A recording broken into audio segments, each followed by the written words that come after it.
I believe that there is one ideal candidate when it comes to checking all the boxes that BYU is looking for in their next men's basketball coach. Who is that? We'll talk about that. We'll also talk about a surprise entrant into the sweepstakes for that open position. We're getting to all of it on today's show.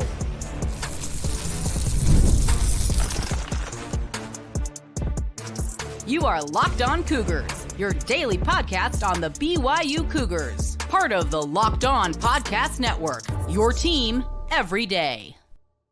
What's up, everybody? I'm Jake Hatch, your host here on Locked On Cougars, your resident BYU insider. Thank you for making Locked On Cougars your first listen of the day. Appreciate all of you who are everydayers right here on the Locked On Podcast Network.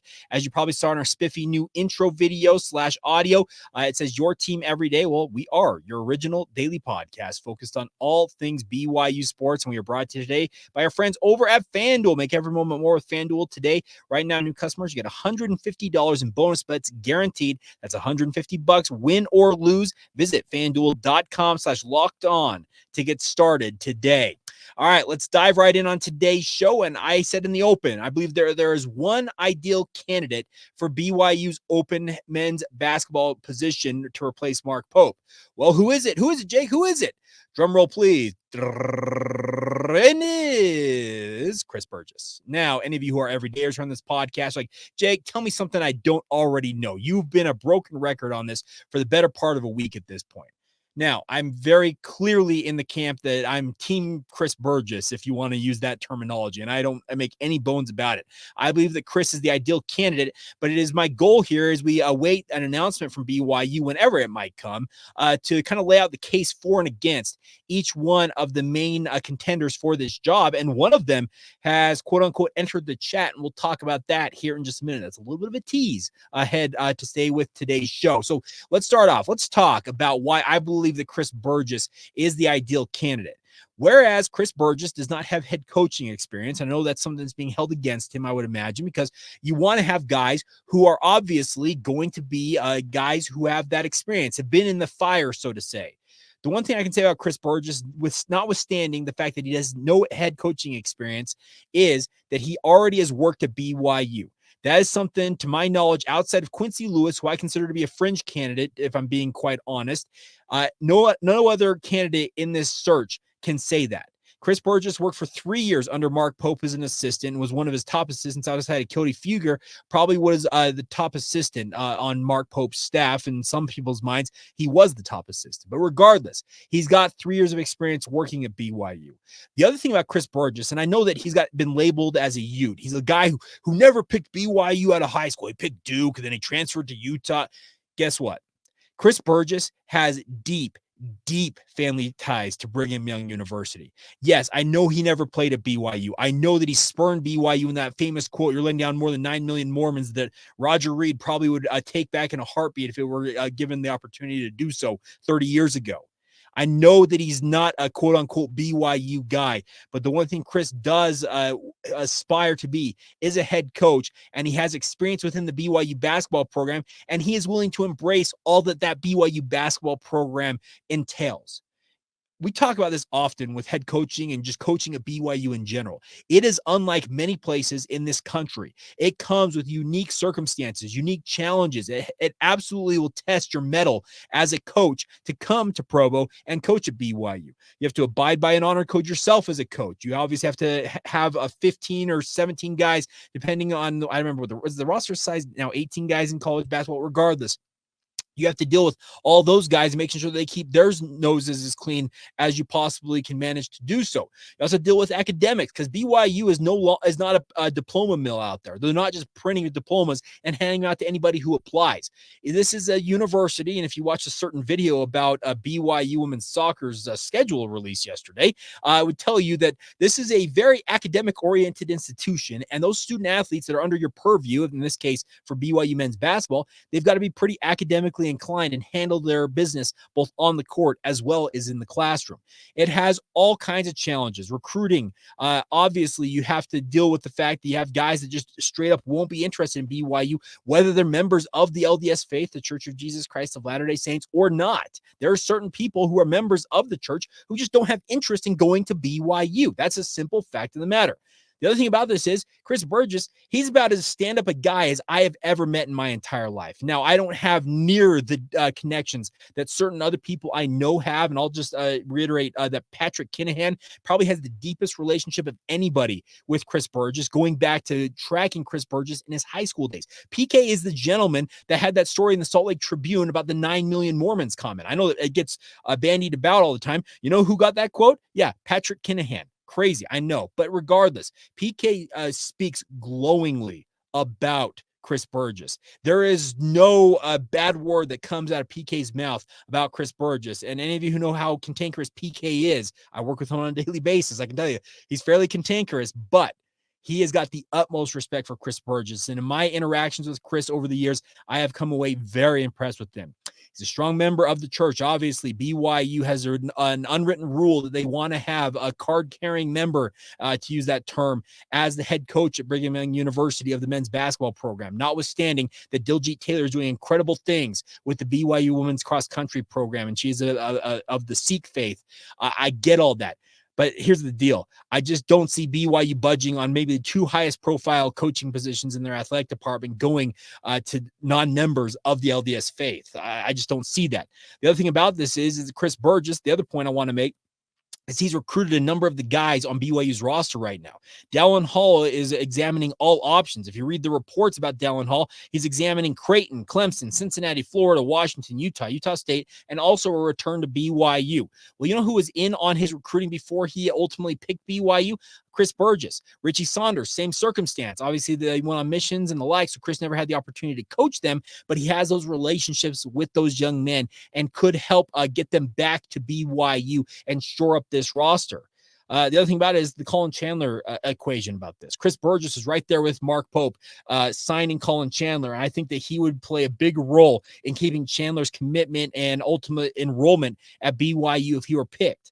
So the thing about this is Chris Burgess, I feel like, checks every box. He's an incredibly well-connected recruiter. He has worked his way up from the junior college ranks. He spent 1 year as a student assistant at his alma mater at Utah to finish his college degree, and then immediately moved to work at Indian Hills Community College out in the Midwest, and has methodically worked his way up, hitched his wagon to Mark Pope, went to UVU with him, had a lot of success there, obviously had a great run in his first 3 years at BYU under Pope, and he has been a guy that I usually dabble in the recruiting circles. I have a fair amount of connection to a number of coaches out there, and they very much speak highly of a guy like Chris Burgess. So he is connected in the junior college / high school / transfer portal ranks. I don't think anything would be outside of his ability to go out there and recruit well for BYU. The other thing about that I like about Chris Burgess is he wants this BYU job. Once again, there are people out there, like I said, there are athletes that may be members of the LDS faith who just don't care to go to BYU.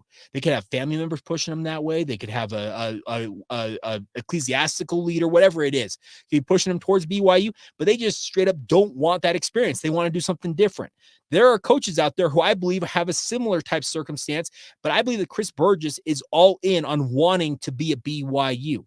Lest you guys think that I am like sitting here being puppeteered by Chris Burgess. I have had zero conversations about Chris Burgess's status with regards to this job at BYU. In fact, when I did reach out to him to see if I could get any comment from him, it was radio silence. So here's the deal. I like what Chris Burgess brings to the table. I believe that he is willing to embrace everything about BYU. And to those of you who are concerned that if he gets the job and Craig Smith flames out at Utah in 2 or 3 years, what's to stop Chris Burgess from running right back to Utah? Well, frankly, there's nothing potentially to stop him from doing that. But here's the other thing about this is BYU, it's kind of the whole thought process of Utah back in the day. And let's go with this analogy for a moment. The whole thought process of Utah, we're not going to hire Kyle Whittingham because if this Bronco Mendenhall character doesn't work out at BYU, what's to stop Kyle from running over to BYU to be the head coach there?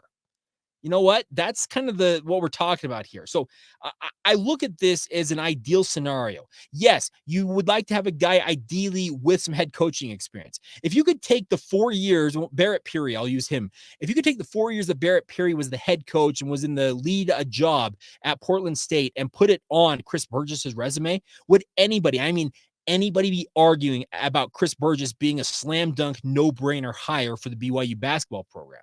I don't think they would.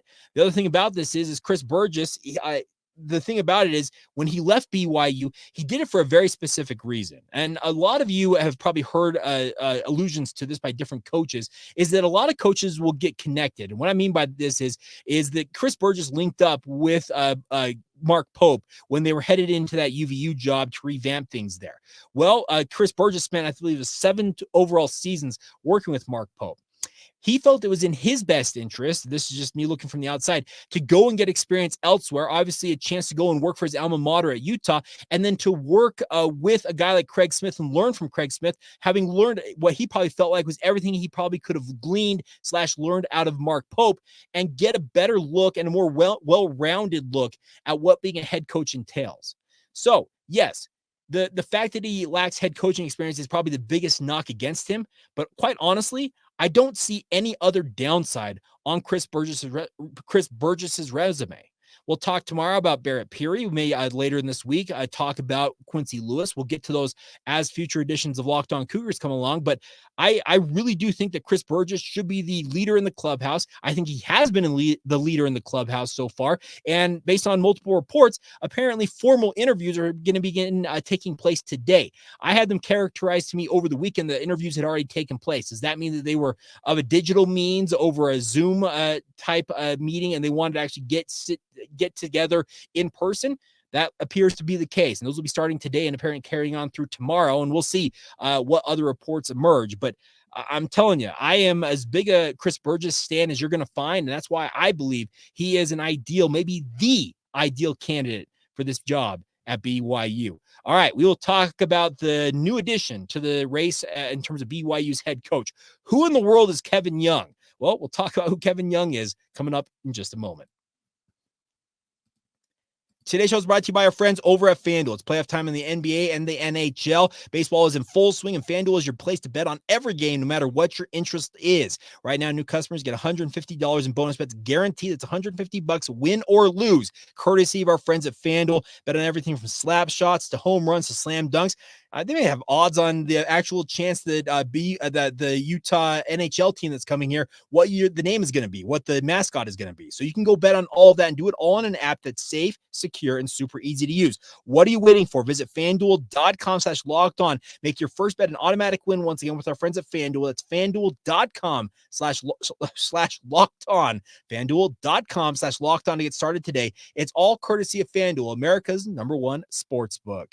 Today's show is also brought to you by a new friend of the podcast, our friends over at Monopoly Go. I haven't told I'm a competitive person. And I frankly, I will own up to it. I am absolutely a competitive sucker. I hate getting beat on things, but I want you guys to check out what Monopoly Go has got going for you guys. Your competitive side is a big fan of what they're doing with Monopoly Go. I'm sure you've heard of it. It's been downloaded over 150 million times. All of you who like playing Monopoly, this is like the best version of it because guess what? It's mobile. It doesn't require 15 hours of sitting at a table in your friend's house to finish the game. And the best part is you can do it in multiple circumstances, multiple places, and have fun with your friends along the way. You play on not one, but hundreds of Monopoly boards in crazy locations, building up amazing cities that bring you big money. The best part is you can mess with your friends as you compete against them. You can charge them rent on iconic properties, just like classic Monopoly. You also can rob their vaults of riches for yourself. Be a bank robber? Hey, that's the best part about this. Leaderboards also show you who the biggest Monopoly tycoon is. You can compete on it all. It's not just the competitive side that loves it. You will team up with your friends and have fun with people all around the world and timed tournaments to earn huge rewards as well. So get it on it today, my friends, and join your friends on Monopoly Go. Download it free now on the App Store or Google Play. That's Monopoly Go, available now wherever you download your apps, the App Store or Google Play Store. That's Monopoly Go. Thank you once again for making Locked On Cougars your first listen of the day. I want to encourage you guys to check out the Locked On NFL Mock Draft Live beginning April 17th at 5 o'clock Mountain Time. It's streaming on Locked On Sports Today's 24/7 streaming channel. Also, that's on YouTube, obviously, in the free Amazon Fire TV channels app if you guys want to check it out that way. Find the ultimate 6-episode series April 17th at 5 o'clock Mountain Time to hear who the local Locked On experts are picking for every NFL franchise. What are the chances Kingsley Suamati reaches into this? So we'll talk about that. Also, get live reactions from all of our local college football experts, even the fantasy football angle of all the picks. That's the Locked On NFL Mock Draft Live, April 17th at 5 o'clock Mountain Time, streaming live on Locked On Sports Today, their 24/7 streaming channel on YouTube, or the free Amazon Fire TV channels app. All right, let's talk about this. Now, Kevin Young, a very bandied about name when it came to the early run of BYU, when it came to the coaching search for BYU. Now, I will be very, very honest. The fact that Kevin Young is essentially a career assistant in the NBA, and oh, by the way, is a finalist, and maybe by the time this podcast comes out, he may already have a job as a head coach in the NBA, but he is a finalist at minimum for the Brooklyn Nets job. He's expected to meet with team owner Joe Tsai for a final interview. In that circumstance, I've also been told he is firmly in the mix for the open job with the Charlotte Hornets in their head coaching position. This is a guy who is on a track that is going to take him to the top of the NBA, and he's extremely highly thought of in NBA circles. You want to know why? Evidence of that? $2 million is the reason why. He is the top paid assistant coach in the NBA right now. He is the associate head coach / lead assistant for the Phoenix Suns currently, and he is being paid north of $2 million for that job. Now, the thing about this is the average NBA head coaching salary sits kind of in that $3.5 to $4 million range. Now, if BYU is serious, and what I was told yesterday is that Kevin Young is in the mix at BYU.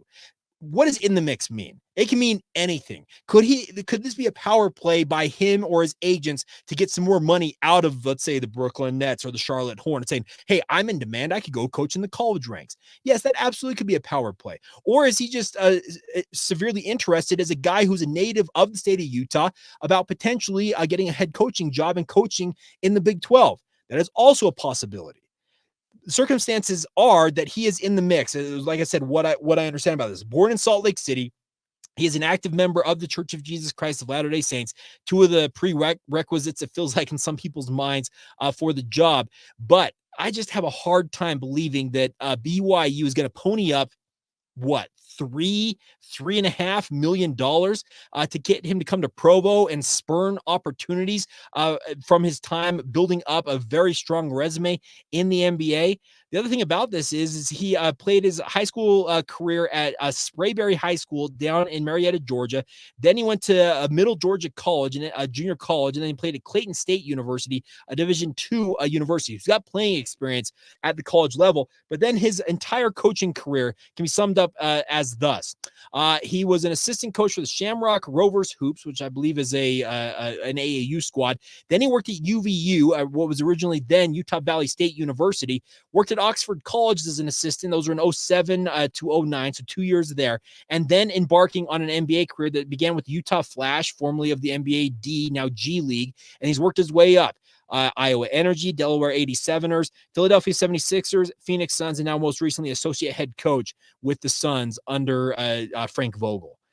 This is a guy that I just have a hard time believing wants to set aside years. So he started his NBA journey in 2009. It's now 2024. That's 15 years of working his way up methodically through the NBA ranks. And he's going to spurn opportunities potentially as a head coach in the NBA to come coach at dear old BYU. I don't see this being what's going on with it. Let me reiterate it. I don't see the upside in this for Kevin Young. I see the upside for BYU. Come on. You can get a guy who is highly thought of in NBA circles, could come in with a track record to go out and recruit any kid out there in the country and say, hey, by the way, I developed this guy and that guy. And he works with just on the NBA circuit right now. Think about what the Phoenix Suns have: Kevin Durant, Bradley Beal, Devin Booker, Grayson Allen, who's become the greatest shooter since sliced bread, apparently, of late for Phoenix. He can point to all that if he were the head coach at BYU and he's recruiting these young men. Is that going to sell some people? Absolutely will sell people. But like I said, I see the upside for BYU because that'd be a great quote unquote get for the BYU athletic department to have a guy of his caliber leading the BYU men's basketball program. The other thing is this essentially kind of come down to are the boosters at BYU, a certain owner of the Utah Jazz, probably the lead among them, being willing to pony up as much money as it will take to hire, I feel like, a guy like Kevin Young. That is all very much in the ether and would have to be kind of doled out if he were to get this job. But it's very confusing to me. And trust me, the person that told me this, and I subsequently talked to a couple other people that said that it's a possibility. I just don't see what Kevin Young's angle in all this is. I absolutely see the BYU angle, and trust me, I would celebrate it as hard as anybody if a guy like Kevin Young were to get this job, because it's a quote-unquote name brand that you're hiring at BYU. He's only 42 years old, so he's very young relative in his coaching career and could have a long extended run if everything goes well. But I look at this and I'm a bit confused as to why he would pick BYU, because I just don't see a direct connection outside of the fact that he was born in Salt Lake City. He's from the state of Utah originally. And yes, he is a member of the LDS faith. So just keep that one filed away for future reference as this plays out. Now, some of you are probably wondering, well, Jake, what's the timeline on this? Well, I was told over the weekend that BYU wanted to have something done by midweek. Well, if you're going to mix in a guy like Kevin Young, and if you're not going to have formal interviews beginning until today, Tuesday, there's no way I feel like you're going to make a decision in 12, 15, 18 hours tops and announce a hire the very next day, unless somebody just absolutely knocks it out of the park. Somehow you get a member of the Quorum of the 12 or the First Presidency of the Church of Jesus Christ of Latter-day Saints, or multiples of them. I have to sit down with this individual, sign off on it, get all the paperwork signed, a contract in front of the guy, get it vetted by his lawyers, your lawyers, and get it all done. Yeah, that's not going to happen in that quick of a time frame. So are we pushing towards the end of this week? Maybe it needs to get done as soon as possible. I will reiterate that part of it. The longer this drags on, more and more guys are going to get antsy and upset about their situation, and they may enter the transfer portal. You've already got 3 key members of the roster who have already entered the portal. Now, Ali Khalifa and Dallin Hall have essentially put out there that they are considering a return to BYU. We have not heard what Richie Saunders' decision is, but he has essentially said that because of the uncertainty with the head coaching position, that's why he's in the portal in the first place. So get settled on a guy. I'll reiterate, I am still a big proponent of Chris Burgess's, but if Kevin Young has legitimate interest in this BYU job, you absolutely pursue it, because it's not every day that an NBA guy wants to come to the college level. It's usually vice versa. College guys want to go to the NBA level. Very rarely in my recent experience do guys come back to the college level or come to the college level at all. So we'll see. It's just a name to file away, Kevin Young, and keep an eye on this. We'll see if it goes anywhere, or if it was, like I said, a power play for he or his agent to maybe up the ante a little bit, as it were, as he looks for other opportunities. All right, coming up here in just a minute, it is Transfer Portal Day. Yes, it's obviously been going on for the BYU basketball program, but today is the official open of the BYU football program. And obviously, what guys are entering the portal, only time will tell how many do enter. We have a few guys who have entered. We'll talk about those names. Do they really impact BYU? Frankly, no, but we'll dig into that, and also what BYU is looking for in the transfer portal as we roll on right here on Locked On Cougars. Today's show is brought to you by our friends over at LinkedIn. Whether you're hiring for your small business, you want to find quality professionals that are right for the role, my friends. That's why guys need to check out LinkedIn Jobs. It has the tools to help you find the right professionals for your team faster, and more importantly, do it for free. Free. You heard me right. Best part is LinkedIn is not just a job board. It helps you hire professionals you can't find anywhere else, even those who aren't actively searching for a new job, but might be open to the perfect role. In a given month, over 70% of LinkedIn users don't visit other leading job sites. So if you're not looking on LinkedIn, you're looking in the wrong place for thousands, if not millions of people out there.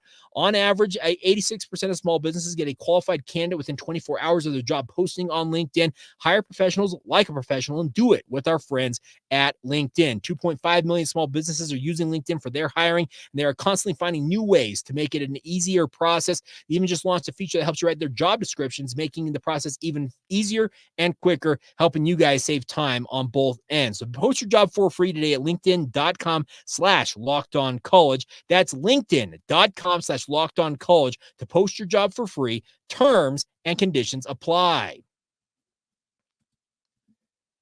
Thank you once again for making Locked On Cougars your first listen of the day. If you guys have not signed up already for our Locked On Cougars Insider Group, you could already be in the know on everything I know about the BYU men's basketball coaching search. I'm literally sending it as soon as I'm able to vet the information. I am sending it out, and the best part is it comes directly to your phone in the form of a text message. I don't think it's much more convenient than that. If you guys want to sign up for that today, 14-day free trial, $5 a month afterwards. You can click the link in the show notes below, whether you're watching this or listening to it.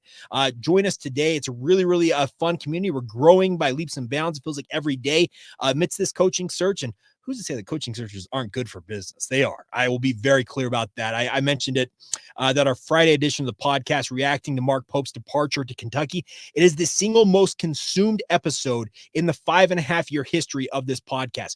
I have put up over 1,500 some odd episodes, and that was the single most watched and or consumed podcast in the entire history of this podcast series. So thank you for the support. And yes, coaching searches are absolutely like just manna from heaven in terms of what I do in the podcast sphere. All right, let's talk about the transfer portal for BYU football. Now, the transfer portal officially opens today, April 16th. It will be open until April 30th. So essentially 2 weeks here for guys to determine if they're going to leave their current program, look at what options are out there, and ultimately hopefully land somewhere before training camp begins in August. Now, it's a bit of a dice roll right now for guys to enter the portal, because if you don't find a place, you're sitting out until when? Next December, January, maybe all the way until next spring. So you've got to be very careful about how you approach this as an athlete. At the same time, universities, let's be honest, are going to be telling certain guys, hey, there's that thing called the transfer portal. That window is open. And oh, by the way, you're going to go visit Johnny down the hall here, who's our compliance director. You're going to fill out a little form there, and you're going to announce that you're entering the transfer portal. We appreciate your time here, but have a great day, and thank you for being a part of X University. Now, I'm be a far cry for me to say that BYU is doing this, because Kalani Sitake has said very upfront that players in his program will always know exactly where they stand with their coaches. I understand that BYU has gone through an extensive a post-spring examination of the university of the football program, and each player has had a quote-unquote exit interview with their coaches to find out exactly where things stand. Well, we've seen a few names pop up as I'm recording this podcast on Monday night that have entered the portal already, and I don't think necessarily any of them are all of that big of a deal outside of one name, and even then, I question how much of a hit it really is. Let's start off with the first one I saw is Jordie Fernandez. Now, he's a walk-on kicker. His older brother was a former safety/kicker for BYU. Jordan's from Punahou High School out there in Hawaii. Well, here's the deal. Will Ferentz got the job at kicker on lockdown, and it looks like he is going to be the guy for the foreseeable future. So Jordie Fernandez is looking for his opportunities elsewhere. Also saw that Jordie Danielson, who was a linebacker with BYU, if I'm not mistaken, was a preferred walk-on. He's entered the portal looking for a new opportunity as well. Now, Danielson was a guy that was far down the depth chart, as I understand it, just looking at my notes from spring ball. I frankly never noted him at all during spring. That's nothing against him. He wasn't on the field all that much. So he's looking for a new opportunity. Nick Phillips has already entered the portal. He did that mid-spring camp, obviously looking for his next opportunity. I am still expecting a few names to enter the portal from the quarterback room for BYU outside of Phillips. Are those guys walk-ons or scholarship guys? That is TBD, and some of them may ultimately not enter the portal. They may just essentially move on with life and stop playing football, but that's one to monitor. And then the one that I believe is the biggest of the impact in terms of guys leaving the program via the portal is Zion Allen, who announced he is leaving the program with 3 years of eligibility remaining. Now, Zion is a cornerback for the BYU defense, and that was a position group that was very, very thin in spring camp due to injuries and off-season surgeries. Zion Allen got quite a bit of time during spring ball, but he ultimately decided after going through the process, participating in spring, talking with Gennaro Guilford, I would imagine he probably also had a conversation with Jay Hill. He has decided that his future is better suited elsewhere. So I wish all 3 of these players, speaking of Jordie Fernandez, Jordie Danielson, and Zion Allen, the best of luck in whatever is next. Now, the interesting part about Zion Allen is I believe when he came to BYU, he was on scholarship. So if he is still on scholarship, that should open up a slot for BYU. But that brings me to the next point of what I want to talk about before we wrap up here. What position groups am I hearing / understanding the BYU will target? Well, Aaron Roderick's been on the record saying that BYU is absolutely going to look at the offensive line. I also believe that Aaron Roderick and the rest of the BYU offensive coaches, if they find an impact player, regardless of position, quarterback, running back, tight end, wide receiver, O-line, no matter what position it is, if they are an impact player that has interest in BYU, you can guarantee that BYU will pursue that avenue. Now on defense, I believe there are two position groups that BYU will look at most. Number one, defensive tackle. Now you have guys like Danny Saili who have already joined the program, as well as Luke Toa Malatai, who's going to enroll later on this spring. Well, you still need some quality depth at D tackle. So if you can find a guy out there at D tackle, I believe BYU would pursue that. And then going back to my point about Zion Allen, was already a very thin position health-wise in spring. If everybody's healthy going into training camp, it's a pretty good position at cornerback for BYU, but you want to have veteran experience. So you can go out and find a guy who's maybe got a graduate year or a couple seasons left, who's got playing experience already, and bring him in to compete for playing time at minimum. I believe that the cornerback position is absolutely one BYU will look at, but Jay Hill has already said it. He's not expecting a lot of guys to leave BYU overall, both offensively and defensively. He said there's just too many reasons to stick around at BYU. That's the term he used when asked about it. But there will be position groups of note that BYU will be looking at. So if you're keeping track at home, O-line absolutely will be looked at. I believe defensive tackle will also be a position group that BYU will examine in terms of the portal, and then cornerback. Those are the three that I believe BYU is looking at right now. And then if there is, like I said, just a star player out there, an impact player, regardless of position, if they express interest in going to play for BYU and in the Big 12, well, I would venture a guess that anybody on BYU staff who has half a brain would say, hey, come on down. Let's get you out here on a visit and see what you can do, what we can do for you and what you can do for us at BYU. All right, so there you go. That's what I've got for you guys when it comes to the transfer portal. So get ready. It's a bit of a crazy time, but we'll be tracking all of the madness out there. Names that pop up of interest for BYU, names that leave BYU. We will have you covered top to bottom, and also we'll continue to track this BYU coaching search as they try and find Mark Pope's replacement. It is a topsy-turvy affair, but I am loving every second of it. So hopefully you guys are as well. That's going to do it for this edition of Locked On Cougars. Thank you for all of your support of the podcast. As always, thank you for making it your first listen of the day. Thank you to all of you once again who are everydayers. And until tomorrow, my friends, have a great rest of your day. This is the Locked On Cougars podcast.